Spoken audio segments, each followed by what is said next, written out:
Hello, my name is Aarti and I am a child psychologist. I'm making a short video on stress today because I see a lot of parents worry about their child being stressed, and they're also worried about subjecting their children to stress. But as a psychologist, I wanted to kind of educate you on the different kinds of stress, and that sometimes a little stress can also be very helpful.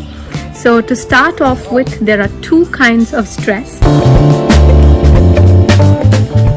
And the first stress is called distress, or the negative stress, which we all hear about a lot, and it is accompanied by a lot of worry and anxiety.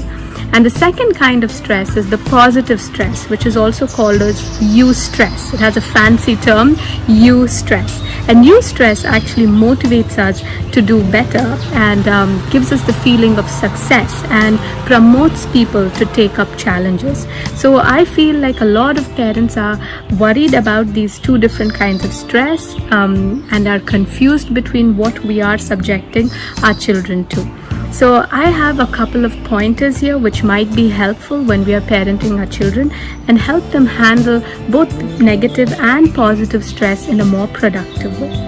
So when it comes to stress, let us understand that distress also can sometimes help our children.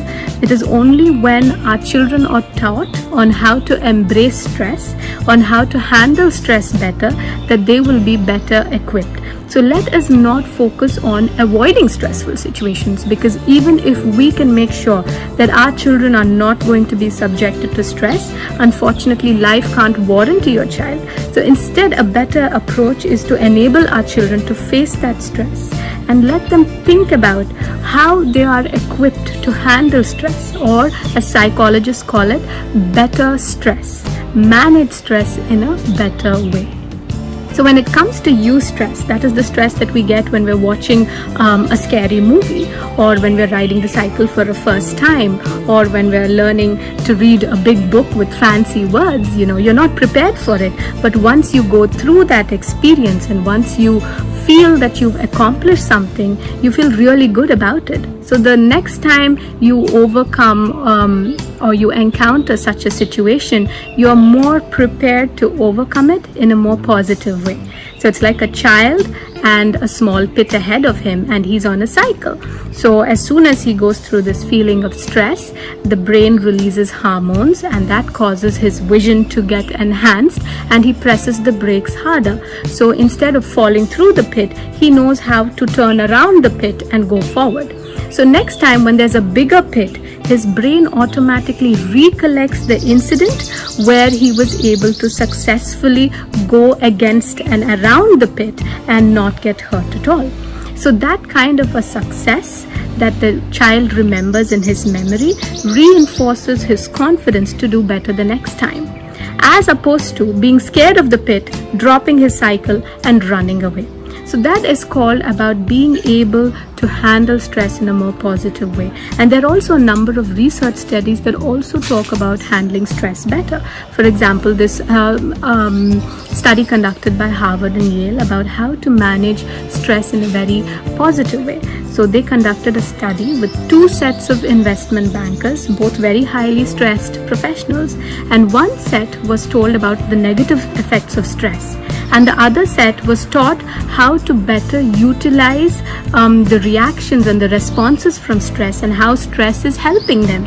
As expected, the set of investment bankers who were taught about the positive effects of stress were able to perform better with lesser anxiety.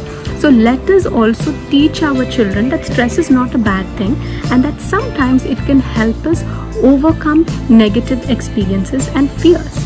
What we have to do is talk our children through this process and make sure that they stay on the path and motivated, and that they do not necessarily run away from these kind of situations, and we don't support them when they do run away from these kind of situations, but instead tell them that there is something positive coming out of this, and that experience is going to help them a lot more in the future. And there's another study that was conducted by Connor Liston in the Cornell University, and he studied 2 sets of patients before and after knee replacement surgery. And the set of patients who actually did go through higher levels of stress before the surgery are the patients who kind of healed much faster. So there is a lot of research that actually supports stress, and stress also results in better immunity when it was released in shorter bursts. It creates a lot of positive learning experiences as well, and it also increases your memory power and your openness to learning. So if you're looking at all the positive consequences, it's actually not bad at all. And this feeling of achievement and success that we get as a result of stress actually make us a lot more stronger, according to research again. So if you look at all these things, I think it's very important for us to understand that we need to enable children to stress better rather than worry about them stressing, and enable them to tackle stressful experiences by providing them with the correct tools of motivation, support and encouragement, and not work the other way around and tell them that it's okay if they don't do it.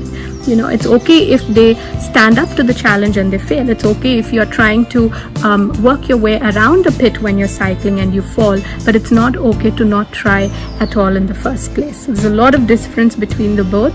So let us make sure that our children are on the right path and handling stress in the best way possible. Thank you.